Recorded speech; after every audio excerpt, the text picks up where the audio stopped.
He says, Ya Rasulullah, his companion, Sa'ad, he says, O Prophet of Allah, which of the believers, he says, فَأَيَّ الْمُؤْمِنِينَ أَكْيَسْ. He says, which of the believers are the most intuitive or intellectual? So what is this path that keeps us away from delusion? The word akyas comes from the word qayyis.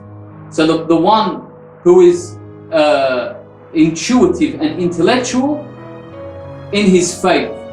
Which one of us is the one who is intuitive and intellectual of his faith? So the Holy Prophet says, أَكْثَرَهُمْ لِلْمَوْتِ ذِكْرًا. The ones who remember death the most. وَأَحْسَنَهُمْ لَهُ إِسْتِعْدَادًا أُولَٰئِكَ هُمُ الْأَكْيَاسِ. That he says the ones who count as the intellectuals of the faith are the ones who remember death the most and the ones who are ready for death. The point that's being made here is that this death, the one that is known as Hadim al-Ladhat, that this is the one that destroys the delight or destroys the delights. That when you remember that this world is transient and there's a goal on heading somewhere, then and only then you can't be deluded. You can't fall under these delusions. That if this is always in front of you and you understand, this is why the Holy Prophet says these are the ones that are the intellectuals. These are the ones that have intellect in faith. The ones who remember death and are ready for death. What does this mean? It doesn't mean to be a morbid and a sorrowful person that I'm going to die, no. The fact that you remember that this world is going to come to an end, how should I act? That there's going to be a point where I go and meet my Lord, how should I be? This dictates the way that you deal with all that are around you. This should give you an awakening. It should give you an awakening that you then understand that, hold on, the way I talk to my parents, I'm going to be accountable. That there's going to be a day where Allah subhanahu wa ta'ala is going to tell me, why did you do this? The way I treat the weak, and the weak that are among us, for example, our children, our women folk, the weak that are among us, the ones that I have power over, the way that I treat the weak that are amongst us, one day Allah subhanahu wa ta'ala is going to tell you, why did you treat the weak like this? What have you done? Today you pay your due. Do they forgive you? Do they not forgive you?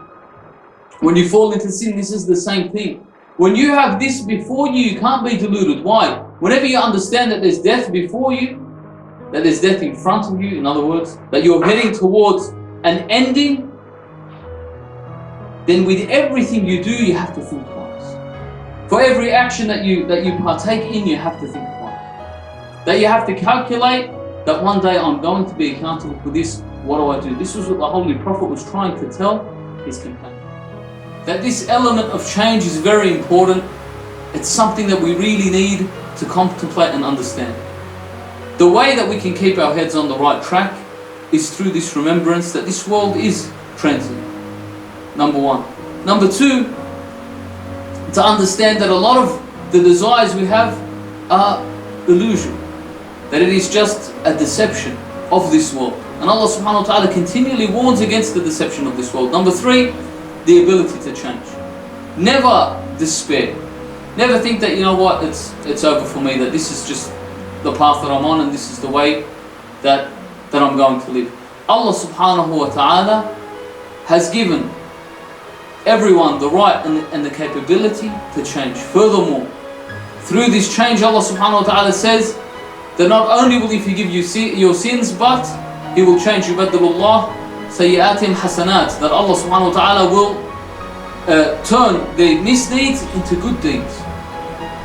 That for the ones who have that epiphany and want to turn around and want to change, that the way that they can acquire and have this change, Allah subhanahu wa ta'ala encourages it by allowing them to know that if you do change, this is what you will get. That rather than the sins that you have accumulated, they will be transformed or turned into good deeds.